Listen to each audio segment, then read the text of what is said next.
नमस्कार दोस्तों, आप देख रहे हैं एएसपी बायोलॉजी क्लासेस, जहां पर आपको पढ़ाया जाता है NCERT line by line concept से लेकर के क्लियरिटी तक। दोस्तों, आज की इस क्लास में हम शुरू करने जा रहे हैं एक नए चैप्टर को, और चैप्टर का नाम है, आप देख पा रहे हैं, बायोमॉलिक्यूल्स। यानी कि हम आपको पढ़ाएंगे जीवों के अंदर पाए जाने वाले मॉलिक्यूल्स के बारे में, जैसे कि हम बात करते हैं प्रोटीन, विटामिन, एंजाइम, फैट, इन सभी के बारे में आज इस चैप्टर में हम थोड़ी थोड़ी चीज़ों को जानेंगे। कहने का मतलब ये है कि आज के इस चैप्टर में हम केवल बेसिक इंट्रोडक्शन आपको बताने वाले हैं, और नेक्स्ट क्लास से आपको हम समझाएंगे एक एक पॉइंट को बारीकी से। चलिए शुरू करते हैं आज के इस क्लास को बिना किसी देरी के, और समझते हैं सबसे पहले आपका बायोमॉलिक्यूल क्या होता है। अगर हमको आपको कहना हुआ कि बायोमॉलिक्यूल क्या होता है, तो इसको हम अपने तरीके से डिफाइन करेंगे, तो इसको समझिएगा। अगर हम बायोमॉलिक्यूल्स की बात करते हैं तो यहाँ पर लिखते हैं सबसे पहले हम बायो मॉलिक्यूल। तो बायोमॉलिक्यूल बेटा बना होता है दो वर्ड से। अब दो वर्ड कौन कौन से हैं उसको समझिए। बायोमॉलिक्यूल बना होता है बायो प्लस मॉलिक्यूल से, बायो प्लस मॉलिक्यूल से बना होता है। अब अगर हम बात करते हैं यहाँ पर बायो क्या होता है, तो बायो की बात करते हैं, जो बायो होता है वो डिफाइन करता है, वो रिप्रेजेंट करता है आपके लिविंग ऑर्गेनिज्म को। किसको डिफाइन करता है? लिविंग ऑर्गेनिज्म को।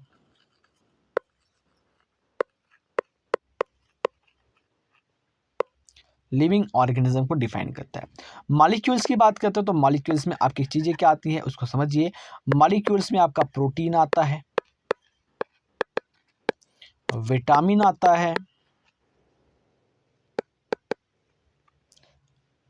ठीक है, फैट आता है, कार्बोहाइड्रेट ईटीसी आते हैं। या अगर हम बात करते हैं तो एक शब्द में आपको बताएं तो यहाँ पर हम कह सकते हैं केमिकल कंपाउंड। ठीक है, तो इन सारे चीज़ों को एक साथ लिख सकते हैं हम केमिकल कंपाउंड। केमिकल कंपाउंड कह सकते हैं। तो बायोमॉलिक्यूल्स की अगर हम बात करते हैं, the chemical compound that present in a living organism called biomolecules, या हम कह सकते हैं कि the chemical compound by which a living organism made up called biomolecules.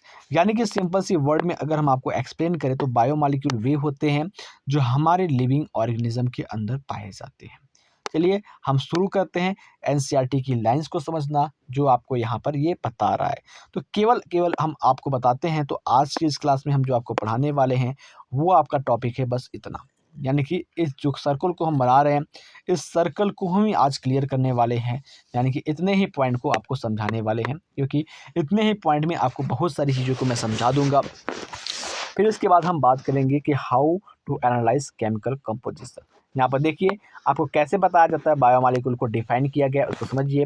There is a wide diversity of living organism in our biosphere. ये कह रहा है कि यहाँ पर हमारे बायोस्फीयर पर जो लिविंग ऑर्गेनिज्म होते हैं उसमें बहुत बड़ी विभिन्नताएं पाई जाती हैं, बहुत बड़ा अलगाव होता है। Now a question that arise in our mind, यानी कि यहाँ पर क्या होता है, एक क्वेश्चन अराइज होता है हमारे दिमाग में। वो ये होता है कि are living organism made up of same chemicals. क्या जितने भी लिविंग ऑर्गेनिज्म होते हैं वो सेम केमिकल यानी कि सेम एलिमेंट या सेम कंपाउंड से बने होते हैं?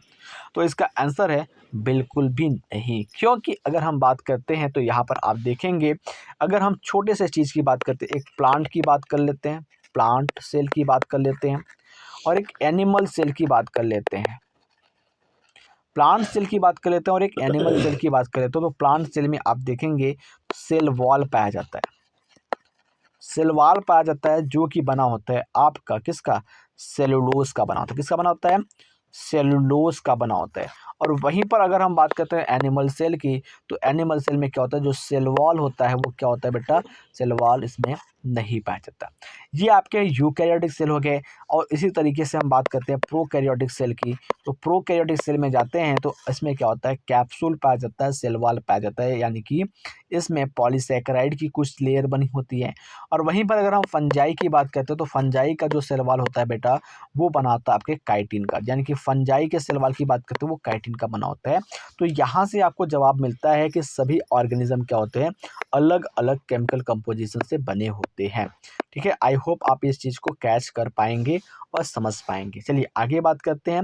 यू हैव लर्नड, जैसा कि आपने पढ़ा है इन केमिस्ट्री में how elements analyse and is performed, कि आपने केमिस्ट्री में पढ़ा होगा कि कैसे एलिमेंट को आप एनालाइज यानी कि परीक्षण कर सकते हैं, एलिमेंट को आप कैसे परीक्षण कर सकते हैं और कैसे उसका कार्य करवा सकते हैं। इफ़ वी परफॉर्म, जैसा कि हम कार्य करते हैं, यदि हम कार्य करते हैं such an analysis of plant tissue, animal tissue और माइक्रोबियल पेस्ट, यानी कि अगर हम बात करते हैं तो किसी भी अलग अलग ऑर्गेनिज्म के अंदर केमिकल कंपोजिशन को पता करने के लिए हम क्या कर सकते हैं, एनालिसिस प्रोसेस को करते हैं प्लांट टिश्यू के अंदर, एनिमल टिश्यू के अंदर और माइक्रोबियल पेस्ट के अंदर। वी ऑब्टेन्ड, हम पाते हैं list of chemical, carbon, hydrogen, oxygen and several other and their respective content per unit पर मास ऑफ लिविंग टिश्यू। कहने का मतलब ये होता है कि अगर हम देखते हैं किसी भी प्लांट सेल को लेते हैं या प्लांट टिश्यू को लेते हैं, और हम बात करते हैं एनिमल को लेते हैं, या हम बात करते हैं किसी माइक्रोब को लेते हैं, ठीक है, किसी माइक्रोब को लेते हैं, और जब फिर इनके केमिकल एनालिसिस को करते हैं तो इन सारी चीज़ों में हम कुछ चीज़ें कॉमन देखते हैं, जो होता है आपका कार्बन, हाइड्रोजन, ऑक्सीजन, नाइट्रोजन, और इसके अलावा बहुत सारी चीज़ें क्या होती है इसमें कॉमन पाई जाती है। ठीक है, आगे चलते हैं। इफ़, यदि the same analysis is performed on a piece of earth crust, और यही सेम एनालिसिस क्या करते हैं हम अगर अर्थ क्रस्ट पर करते हैं तो वहाँ पर भी चीज़ें हम क्या पाते हैं, सेम पाते हैं, यानी कि अर्थ क्रस्ट के ऊपर भी हम यानी कि नॉन लिविंग जो मैटर होता है उसमें भी क्या पाते हैं, सिमिलर चीज़ें पाते हैं, कार्बन, हाइड्रोजन, नाइट्रोजन और ऑक्सीजन पाते हैं। What are the difference between two list, और उस दोनों लिस्ट में क्या अंतर होता है इसको जानना ज़रूरी होता है। In absolute terms no such difference could be made out, और अगर हम बात करते हैं एक लिविंग की और एक नॉन लिविंग की बात करते हैं तो दोनों के अंदर जो केमिकल कंपोजिशन मिलते हैं उन दोनों में किसी भी प्रकार का कोई डिफरेंस नहीं होता है, नो एनी डिफरेंस प्रेजेंट। ठीक है, आगे हम बात करते हैं तो यहाँ पर क्या कह रहा है कि all the element present in sample of earth crust are also present in sample of living tissue, यानी कि जो भी अर्थ क्रस्ट में पाया जाता है कार्बन, हाइड्रोजन, नाइट्रोजन, ऑक्सीजन, वो सारी चीज़ें एक लिविंग टिश्यू के अंदर पाया जाता है।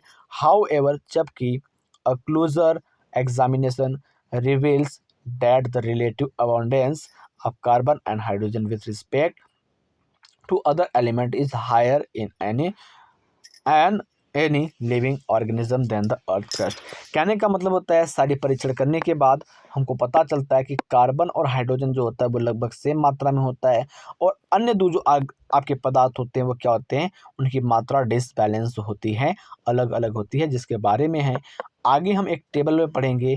9.1 के टेबल में आपको बताया गया है कि लिविंग और नॉन लिविंग यानी कि अर्थ क्रस्ट में कौन कौन से केमिकल कितने अमाउंट में पाए जाते हैं, उन चीज़ों के बारे में। तो आई होप आज की बायोमॉलिक्यूल्स का थोड़ा सा जो इंट्रोडक्शन मैंने आपको बताया है वो इंट्रोडक्शन आपके लिए काफ़ी ज़्यादा हेल्पफुल होगा और आप सारी चीज़ों को समझ पाएंगे।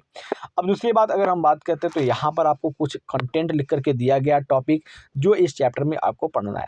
तो पहले अगर हम बात करते हैं तो इस चैप्टर में आपको पढ़ना है कि how to analyse chemical composition, कैसे केमिकल कंपोजिशन को एनालाइज किया जाए। दूसरा जो पढ़ना आपको दिया गया है कि primary and secondary metabolism, primary और सेकेंडरी मेटाबॉलिज्म क्या होते हैं।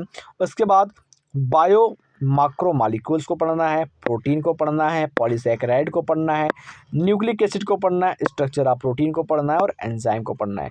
कुल मिला जुला करके आपको 7 से 8 पॉइंट को पढ़ना है इस चैप्टर के अंदर। और कल का जो हमारा टॉपिक होगा वो कल का टॉपिक होगा how to analyse chemical composition, किस तरीके से हम केमिकल कंपोजिशन को एनालाइज कर सकते हैं, पता कर सकते हैं। यानी कि अगर हम बात करते हैं तो केमिकल कंपोजिशन को एनालाइज करने के लिए आपको एक केमिकल चाहिए और वो होगा ट्राइक्लोरो एसिटिक एसिड, जिसका उपयोग करते हैं हम पानी की जगह पर चटनी बनाने के लिए यानी कि स्लरी बनाने के लिए। इसी के साथ आज की इस क्लास को समाप्त करते हैं और अब मैं आशा करता हूँ कि सारी चीज़ें आपको अच्छे से समझ में आई होगी। अगर आपको क्लास अच्छा लगा है तो प्लीज़ क्लास को लाइक कीजिएगा और अपने दोस्तों के साथ शेयर ज़रूर कीजिएगा।